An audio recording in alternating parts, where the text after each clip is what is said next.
Salut la compagnie, c'est Jules Melon et aujourd'hui dans la Prociné Critique, j'ai un invité spécial pour la première fois sur ma chaîne, l'ami Jonathan de la chaîne Pourquoi regarder ces films. Comment vas-tu, cher ami?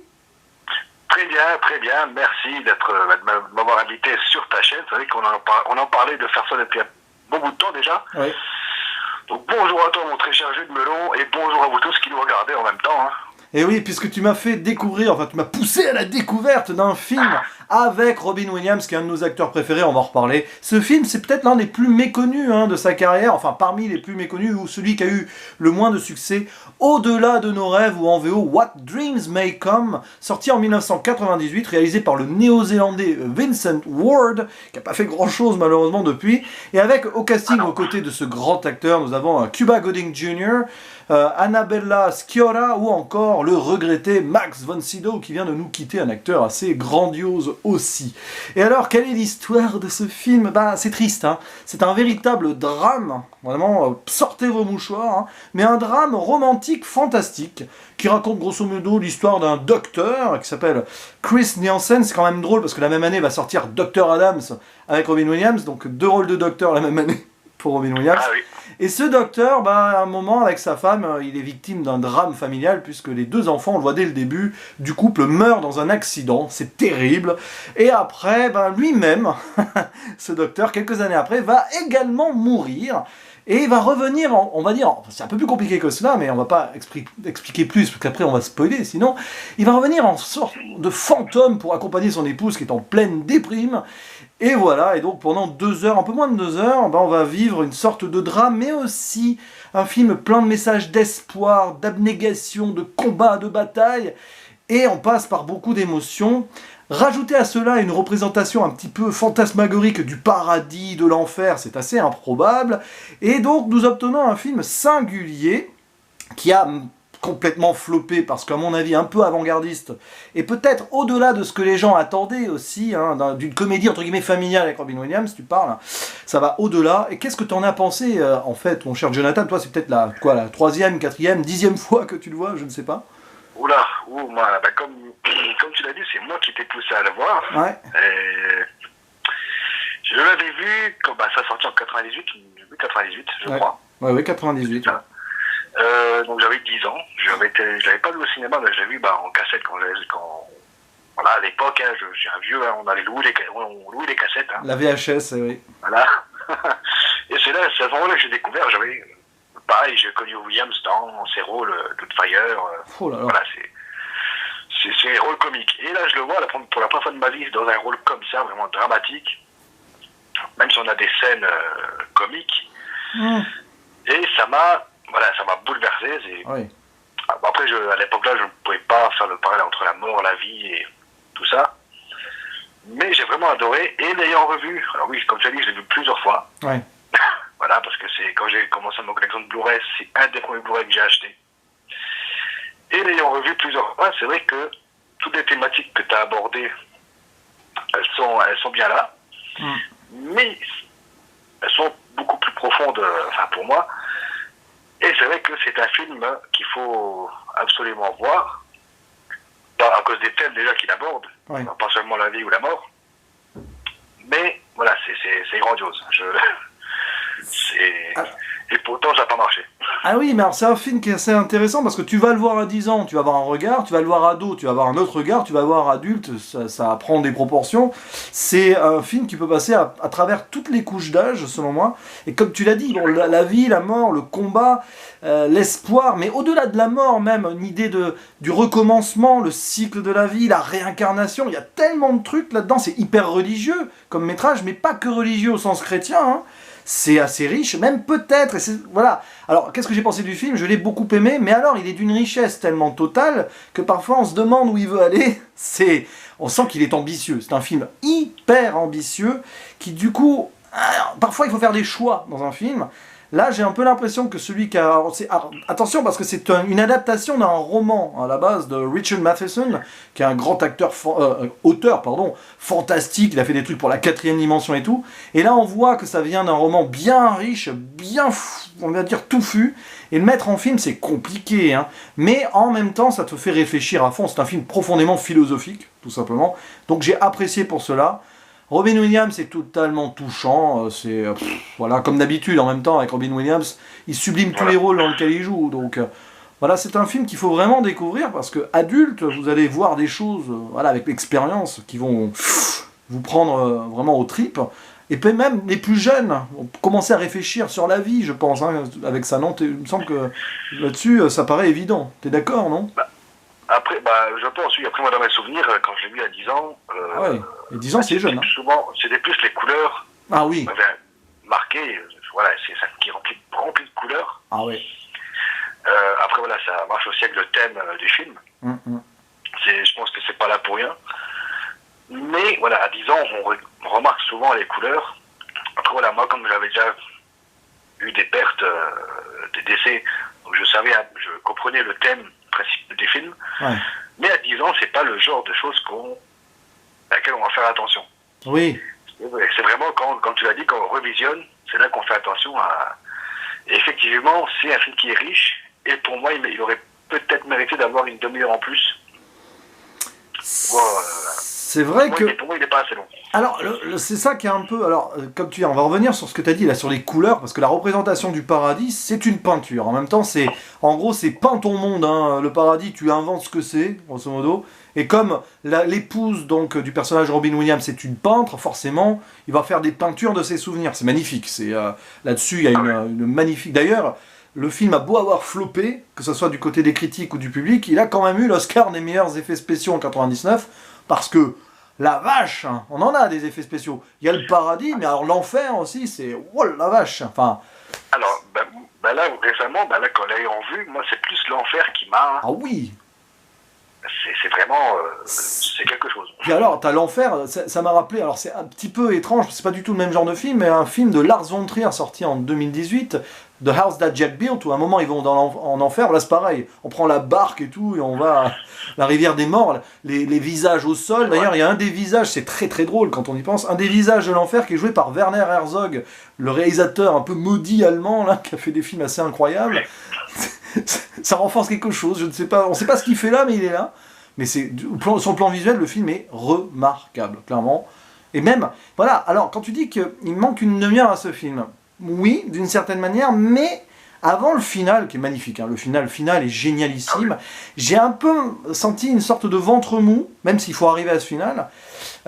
Voilà, sans en dire plus, quand il arrive en enfer faire ce qu'il a à faire, on ne dit pas ce qui s'y passe, j'ai un petit ventre mou à un moment, mais c'est un ventre mou obligatoire pour, on va dire, qu'il y ait une sorte d'acceptation entre les personnages, on va dire ça comme ça, donc c'est logique. Mais c'est vrai que le film, tel qu'il est construit, forcément à un moment va parfois entre guillemets se perdre sur certains dialogues, alors que moi j'aurais bien aimé qu'il soit plus sur les émotions et les ressentis. C'est bizarre ce que je te dis, mais c'est vrai. Voilà, des fois il est trop verbeux, enfin verbeux c'est un peu un terme négatif, il y a des moments où il suffit de voir et de ressentir les choses, mais bon, en même temps, entre des personnages qui se retrouvent ou qui se perdent et qui se retrouvent, forcément ça va causer, quoi. Donc voilà, et puis je sais pas si, alors quand au début il revient en fantôme sur Terre, entre guillemets, je sais pas si ça t'a pas fait penser à Ghost aussi, avec Patrick Swayze. C'est vrai, j'y ai pensé hier quand je l'ai revu. Ouais. Ça m'a fait penser vraiment à Ghost. Ouais. Alors, est-ce que c'était voulu? Ah, c'est 5 ans après, je crois, hein. Il est sorti en 93, il me semble, au jeu. Oui, Ghost 90, 93. Oui, par là, ouais. Ah, peut-être, est-ce que c'est voulu, je sais pas. J'ai plus l'année exacte. Mais c'est vrai que maintenant que tu le dis, oui, c'est vraiment c'est un peu cet univers-là. Ah oui. Alors bon, c'est pas Ghost, hein. Ah non, après ça change. Hein. Voilà. Après le premier tiers du film, on change de perspective quand même. Hein. Voilà. On change vraiment on va dans autre chose. Ah ouais. Mais c'est vrai qu'il y a... Est-ce que c'est une référence ou... Mais c'est vrai que ça fait penser à Ghost. Ouais. Puis c'est un film... Sur le coup. Alors, je sais pas, c'est pas comme Ghost parce qu'il va plus loin là-dessus, c'est l'acceptation du deuil. C'est toujours quelque chose de difficile, hein, quand tu perds un proche, voilà. Comment accepter de continuer? C'est un film qui parle de ça. C'est un film, paradoxalement, que je conseillerais aux gens qui ont vécu un deuil. C'est pas facile, hein. Voilà, il faut passer la première heure. Mais après, ça peut donner un nouvel espoir. Je sais pas ce que tu en penses. Après, ça dépend des croyances des gens aussi. C'est très compliqué là-dessus, hein. C'est très compliqué, hein. Après, voilà, c'est la croyance la croyance va rentrer en compte. Ah oui. c'est souvent ça. Après, je dis, voilà, je dis souvent sur ma chaîne, quand je regarde un film, que voilà, faut mettre à part tout ce qui est croyance, tout ce qui est ceci. Oui. Avec ce film-là, on peut pas. Non, on peut pas. On est obligé de se questionner, hein, sur le plan spirituel et philosophique de la vie, voilà. On est obligé de se questionner. Voilà, donc est-ce que les gens qui ont eu un décès peuvent voir le film? Ça dépend. Allez, Mais personnellement, je pourrais pas répondre à la question, mais ça dépend des croyances, en fait. C'est ça, c'est tout bête. Ça peut être une thérapie, ce film peut être une thérapie, d'une certaine manière. D'ailleurs, je pense qu'il est un petit peu construit comme une thérapie. Les personnages dans le film essayent de vivre une thérapie, même après la mort d'ailleurs, pour notre personnage principal. Il y a quelque chose en tout cas. Et puis alors, ce qui est très intelligent dans le film, c'est que, bon, on parle de spirituel, de religion, de croyance, c'est qu'il fait bien attention on va dire, de couvrir un large spectre de croyances. Comme je le disais, il y a le côté chrétien, évident, hein, l'enfer, le paradis, mais il y a aussi cette question sur la potentielle réincarnation, avec un personnage qui apparaît assez brièvement, là, qui s'appelle dans le film Léona, qui va poser la question sur la réincarnation, parce que dans son monde, elle propose, voilà, tiens, et après, est-ce qu'on peut continuer à vivre l'immortalité dans la mort, ou choisir d'aller revivre une autre vie à zéro dans le monde réel. D'ailleurs, c'est un questionnement. Hein. Qu'est-ce qu'on choisirait, nous, face à ça? Bonne question. Allez savoir.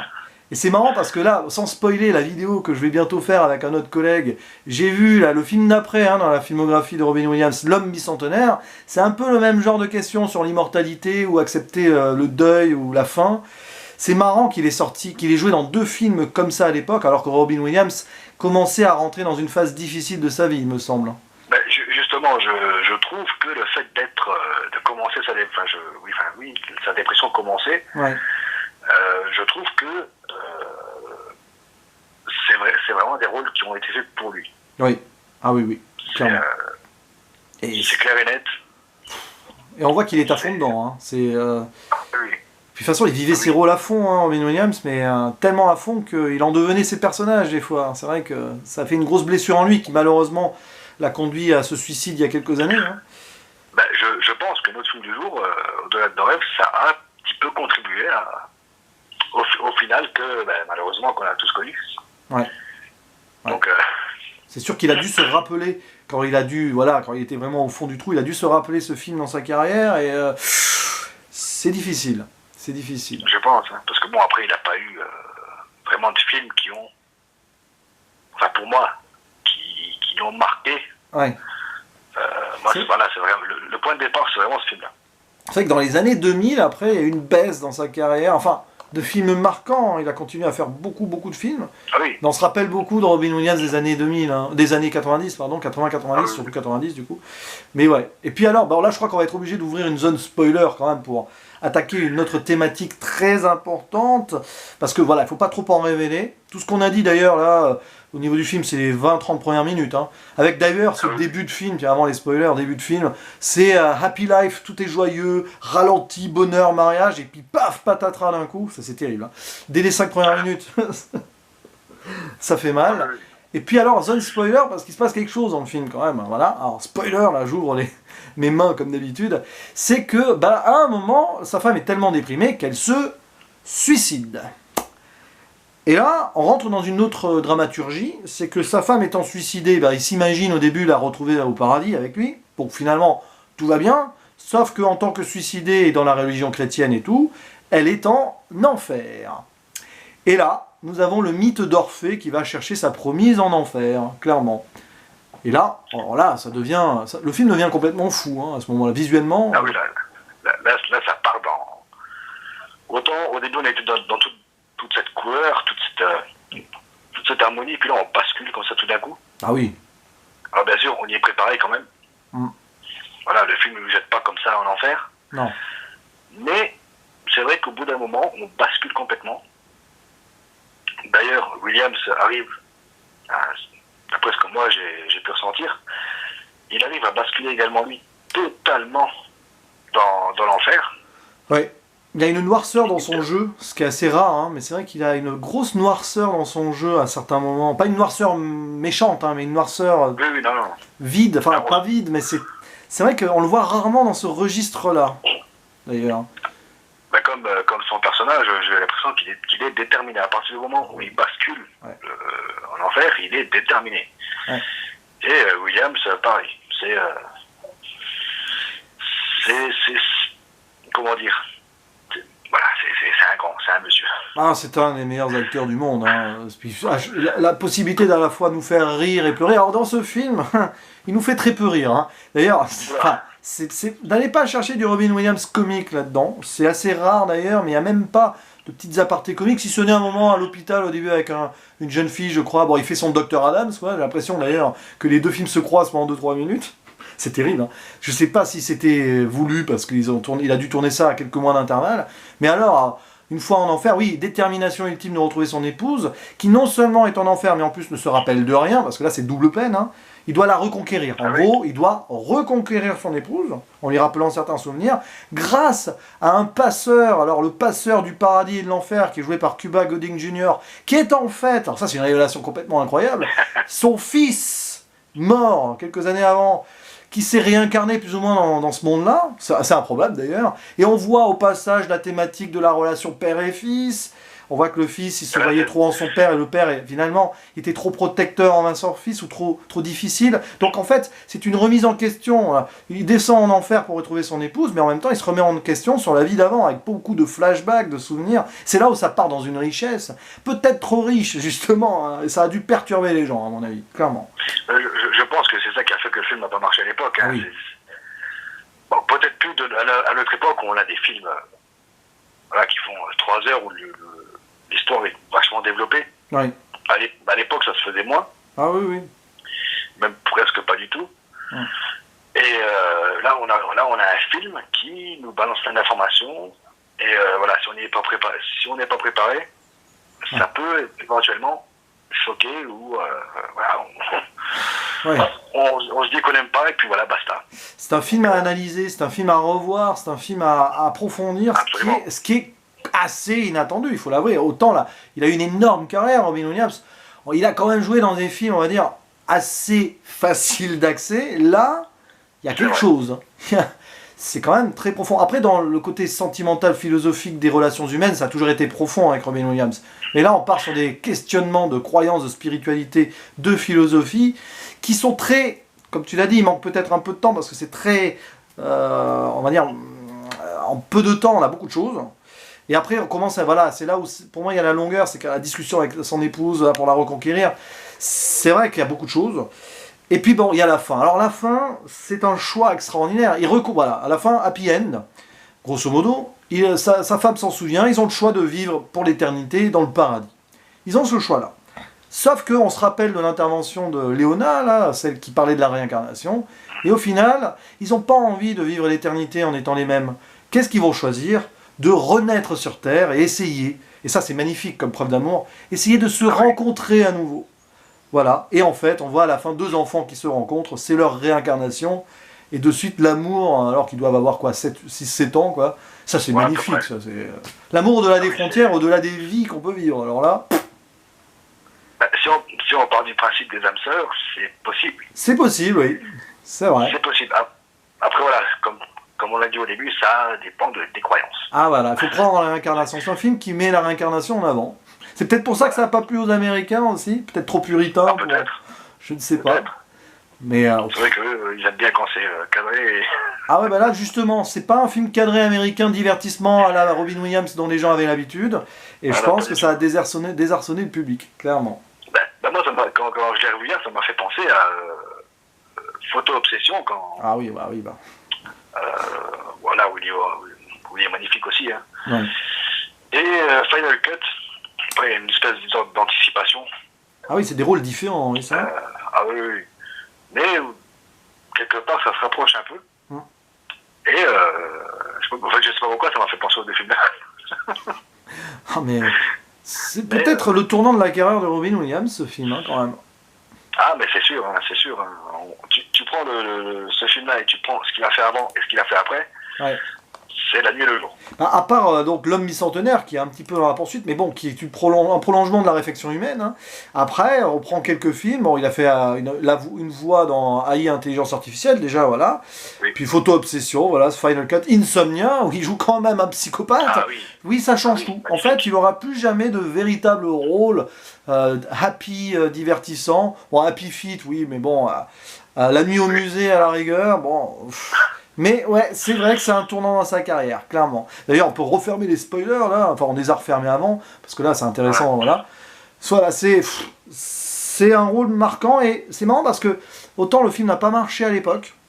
Flop et tout, mais il n'a pas été réhabilité depuis non plus. Donc c'est peut-être à revoir, vous les fans de Robin Williams ou ceux qui veulent le découvrir, peut-être pour le réhabiliter et essayer de voir au plus profond du coup de cette œuvre, parce qu'à mon avis il y a beaucoup de choses à dire. Hein. Ben, moi, alors déjà oui, il y a beaucoup de choses à dire sur ce film. Je pense qu'en une vidéo, on ne peut pas tout. Surtout oui, que je l'ai vu qu'une fois. C'est pas possible. Et voilà. Moi, je pense qu'avant de voir les films qu'il a fait après, Oui. il faut vraiment voir au-delà de nos rêves. C'est vrai. Je pense que c'est une sorte de transition. Et ben, un peu comme dans le film, hein, quand toute la partie au paradis et en enfer. Ah oui, il y a une transition, c'est vrai. Au milieu du film, Voilà. ça change. Voilà. C'est Et une je allégorie. pense que sa carrière, c'est ça. C'est ça, c'est une allégorie de sa carrière, bizarrement, ce film. D'abord, tout est happy. Bon, happy, bon, il y a des mélanges de drama et de happy life et tout. Puis, pouf, au milieu, ça change. Et après, bah, c'est beaucoup plus sombre. Ah, c'est intéressant, ça. Ça mériterait une analyse plus poussée un jour, tiens. À y songer. Si un jour je parle de Robin Williams, à mon avis, ce film, il va faire charnière. Il ne nous reste plus qu'à conclure. Alors, comment conclut-on, comme d'habitude, en donnant alors une note c'est difficile, voilà. Quelle note me donnerais-tu sur 10 à ce film, avec le recul, avec tous ces visionnages? Alors, habituellement, je donne pas de note, mais bon, exception, je fais une exception pour toi. Merci, c'est gentil. Je vais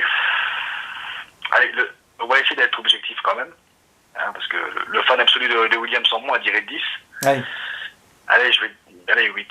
Un bon 8? Ah bah écoute, tu vois, finalement, je suis pas loin. Moi, je vais mettre un bon 7 sur 10. Avec potentialité de mieux plus tard avec les relectures, parce que là, il y a des moments, voilà, il faut digérer tout ça, mais il y a de l'émotion à la fin. J'ai versé ma petite larme à la fin, parce que, bon, on va pas réexpliquer pourquoi, il faut revenir dans la zone spoiler pour ça. Et voilà, enfin, c'est fort. C'est un film qui va loin, qui va peut-être trop loin, peut-être par moment, en fait, c'est bizarrement son problème, mais au moins il ose et il est ambitieux. Et ça, c'est important.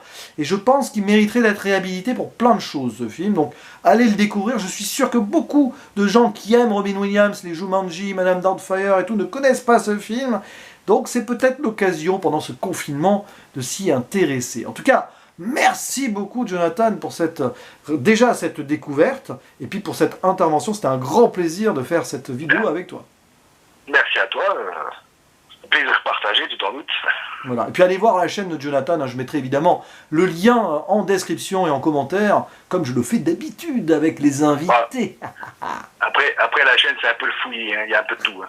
Oui, mais bon, majoritairement, finalement, tu parles de cinéma, donc c'est le principal. Oui, un peu de jeu aussi. On va dire que c'est l'univers principal du film, de la chaîne. Voilà. Puis bon, d'autres surprises que je vous laisse aller découvrir du coup. C'est ça l'intérêt aussi d'aller découvrir des chaînes. En tout cas, merci à toutes et à tous. N'hésitez pas. Enfin, merci à toutes et à tous d'avoir suivi cette vidéo. N'hésitez pas aussi à mettre en commentaire si un, vous l'avez vu ce film, ou deux, vous avez envie de le découvrir. Et il ne nous reste plus qu'à faire le mot final comme d'habitude. Alors, est-ce que tu vas y arriver en même temps que moi? Le fameux à la prochaine.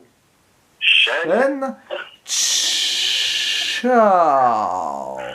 Ah, t'es pas arrivé, Jonathan. Ah bah écoute, il faut le temps. Bon, c'est pas grave.